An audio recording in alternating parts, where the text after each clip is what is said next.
बिस्मिल्लाहिर्रहमानिर्रहीम। फिरदौसी मिल्लत अल्लामा गुलाम मुहम्मद महमूदी तौसवी 1916 को तौसे विच पैदा थैन। इन्हें दी वफ़ात 1979 सन दी है। इन्हें मिर्ज़ा यूसुफ हुसैन दे नाल मनाजरा कीता हा ते मिल्लत जाफरिया मज़हब जाफरिया कबूल कीता हाने। वैसे देवबंद मदरसे दे पढ़े होए हन। इन्हें 70,000 शेर लिखा। इन्हें दे पुत्र मुश्ताक हुसैन जाफरी के मुताबिक मैं उन्हें दी शहरी जान 10 किताबां तरतीब दित्तियां। जरी उन्हें दी एक किताब हुसैनी तबरुकात मेरी लाइब्रेरी दे विच भी है पई। बहुत वड्डे शायर हन ते जाफर जमान नकवी जमन शाह लिये आला नासिर तौसवी जाकिर ते नज़र हुसैन इरशाद झंडीर जैसे शायर उनके शागिर्द हन। आओ उन्हें दा नमूना कलाम सुनते हैं। कुर्बान हुसैन दी हिम्मत दा तसलीस दी बाजी हार गई। सुते खाक ते गुनचे असमत देवो इस्लाम दी किस्मत तर गई।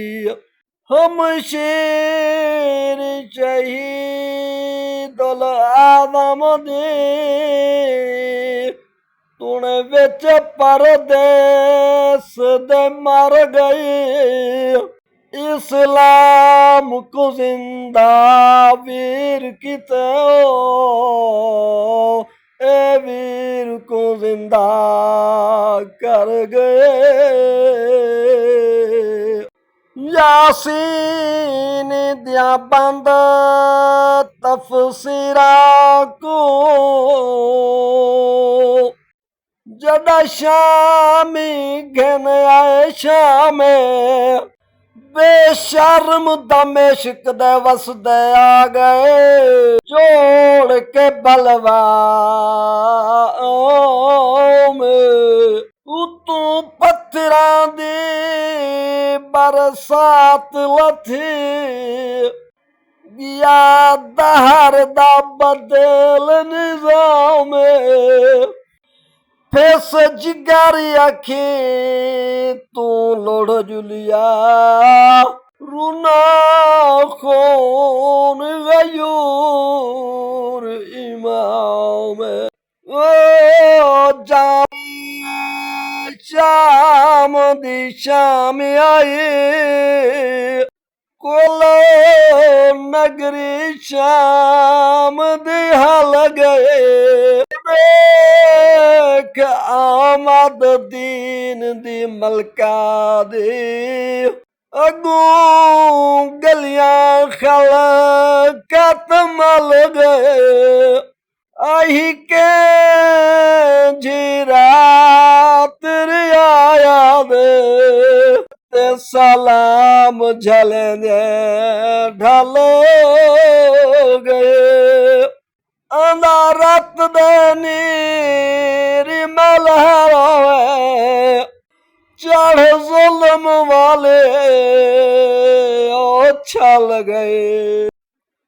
भेणी रोल गैनी वकैदी होल गैनी ओ भेणी रोल गैनी आखे रोज़ैनब कल सो साडा वीरण जग मजलो तेरे भेणी दावा मकसूम ओ भेणी रोल गैनी ते कैदी होल गैनी।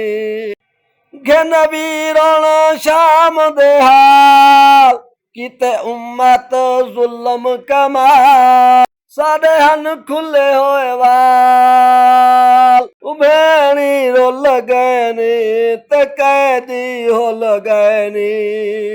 लती पत्थरा दी बरसात रज सबेर किते सादात चौगिर दूहन बदजात ओ भेणी रोल गैनी ते कैदी होल गैनी आखिरो ज़ैनब कलसो सारा जग वीरण मज़लो तेरे भेणी दावा मकसूम तेरी हाई वीर तलाश तेरे जिक्र किता दिल पास दस कै दफनायो लाश ओ भेणी रुल गए ने त कैद हुल गए ने सदा कर मंजूर सलाम सलाम दसुगरा दो पैगाम भेणी रुल गए ने त कैद हुल गए ने